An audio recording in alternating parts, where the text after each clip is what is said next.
a clean break with the British system, and the Russians were only too happy to oblige.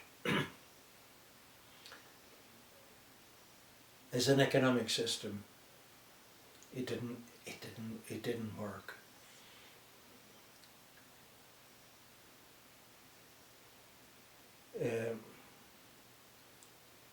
Instead of the market determining what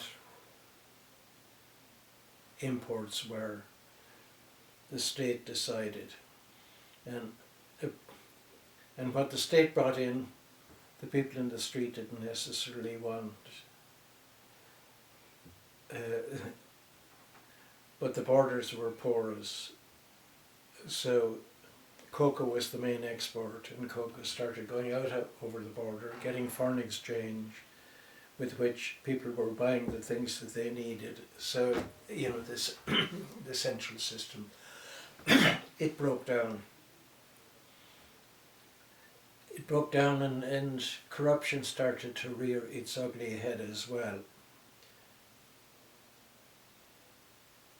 So you had a public service which essentially was pretty good, but they were disregarded by their political masters, and they wanted change.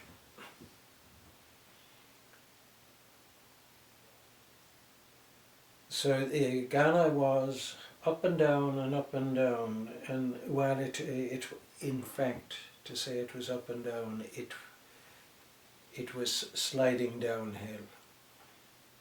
And then, actually, it was in the middle of 1965. The president was in China on a state visit, and while he was there was a coup.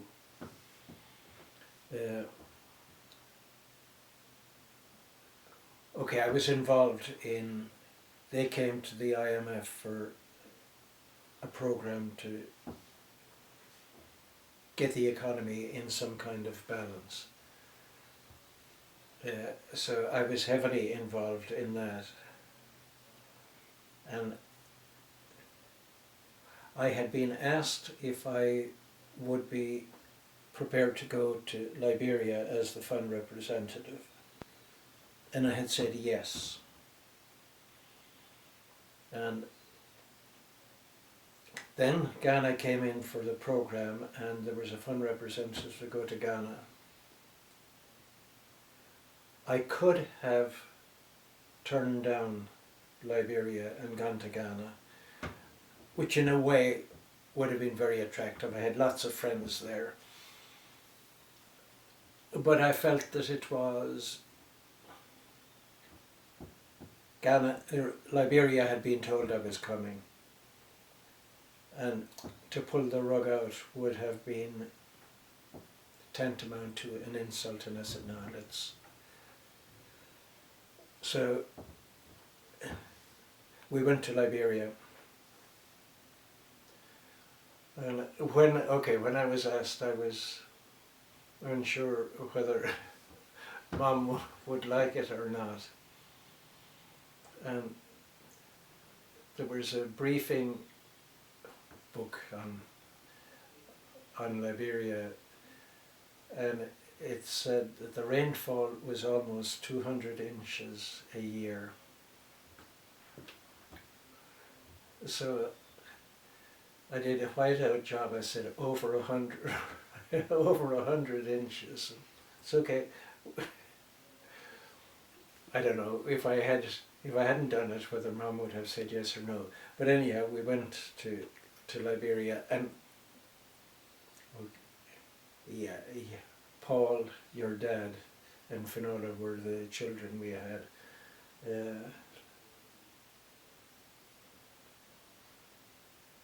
Your dad was 2.5. Paul was almost 4. and Finola was 10 months when we went there.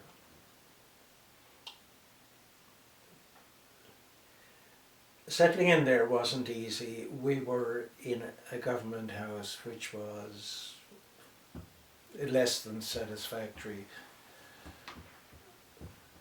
And it was right beside the municipal airport, but unpaved road to the house, and in the rainy season you were going through little lakes.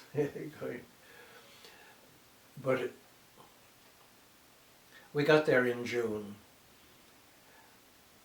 I think June of 1965? but no, 1966. Six. Mm-hmm.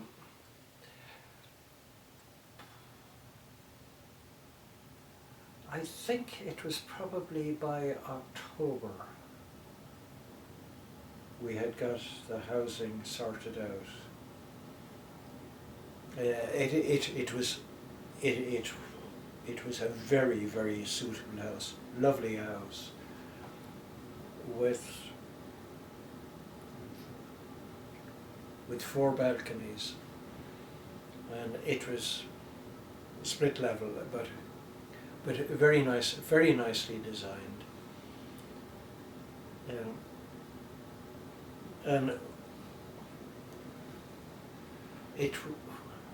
we didn't know what the IMF would provide, so we spent as little of their money as we could on furnishing the place. But okay, it was a very happy place, and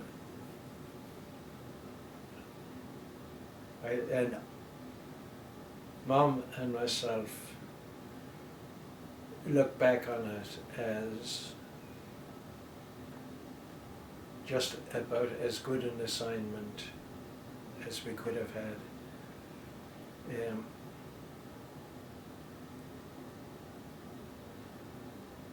From a work point of view, the relations between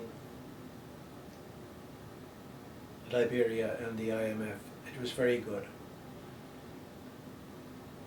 And the reason for it was Liberia had got into trouble. They were opening up iron ore mines, and they saw buckets of money coming in for the export of iron ore. When they were developing the mines, the world, insofar as there's a world iron ore price, there's more of a market price for iron ore now. At that time it was a foreign company owned it, and it priced it whatever way it wanted. But insofar as there was a world price, it was $12 a ton when the mines were being developed. When the mines came on stream, the price was only $8 a ton, and they had to amortize the cost of their investment. So the revenue for Liberia was only a fraction of what they had expected. So they got into problems servicing their foreign debts. The IMF came in, and that was I would say 1963-64, before I got involved with it. But they worked out a rescheduling of indebtedness, and the president at the time, I think the IMF did a decent job, and the president was very appreciative. So he was predisposed to listen to what the IMF was saying.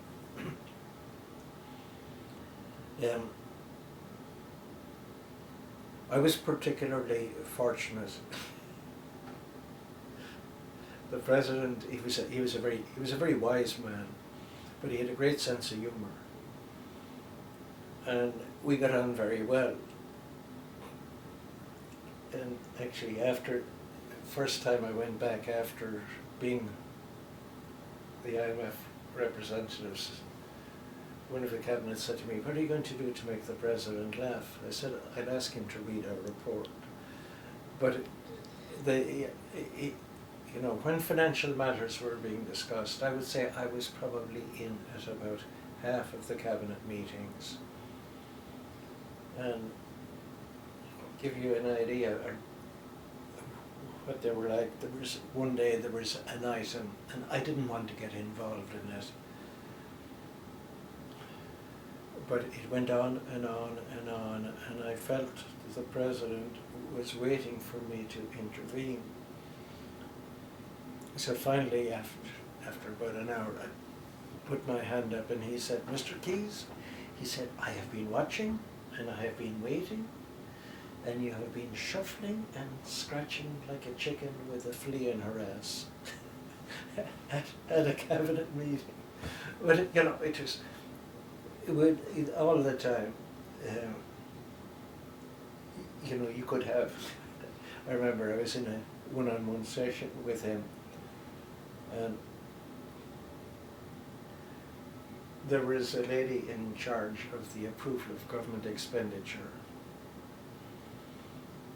who took care not only of the president's needs, but of her own and those of her friends as well. But at that time in Liberia, you didn't try to get anyone fired,